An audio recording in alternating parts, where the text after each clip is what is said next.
उपस्थित महानुभावहरू, एचबीके पब्लिक स्पिकिङले विगत लामो समयदेखि विभिन्न सहभागीहरूलाई केवल बोल्ने कला मात्रै नभई आत्मविश्वास, व्यक्तित्व विकास र नेतृत्व क्षमताको पनि विकास गराउँदै आइरहेको छ।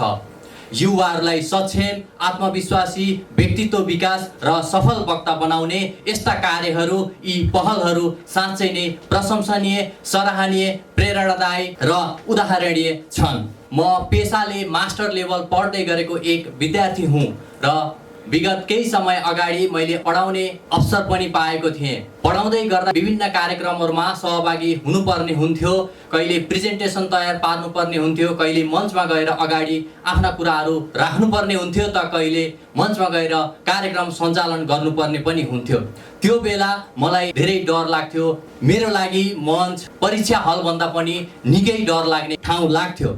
त्यस पश्चात सामाजिक सञ्जालमा निफको एड देखेँ र जोडिने सुनौलो अवसर पाएँ। यहाँ आएर मैले आफूलाई आत्मविश्वास कसरी विकास गर्ने, डर कसरी भगाउने र सफल वक्ता कसरी हुने निरन्तर कक्षामा सहभागी भएर एचबी सरको प्रशिक्षणबाट आफूलाई निरन्तर अगाडि लैरहेँ।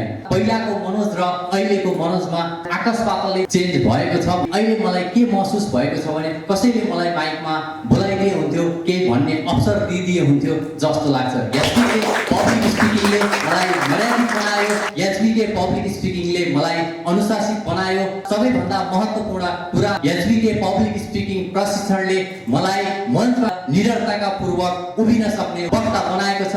उपस्थित महानुभावहरू, आज यस कार्यक्रममा हजुरहरू समक्ष स्पिकर अफ द मन्थको अवार्ड ग्रहण गर्दै गर्दा मलाई निकै गर्व महसुस भइरहेको छ। यो सम्मानले मलाई अझ राम्रोसँग बोल्न सक्ने, बोल्न सिक्ने र अघि बढ्ने प्रेरणा पनि मिलेको छ। आज प्राप्त गरेको यस अवार्डको गरिमा र प्रतिष्ठामा कहिल्यै पनि आँच आउन नदिने दृढ सङ्कल्प गर्दछु। आफूले सिकेका ज्ञान, सिप र अनुभवहरू समाजमा फैलाउँदै सकारात्मक परिवर्तनको लागि निरन्तर सक्रिय हुनेछु भन्ने कुराहरू पनि हजुरहरूमा व्यक्त गर्न चाहन्छु।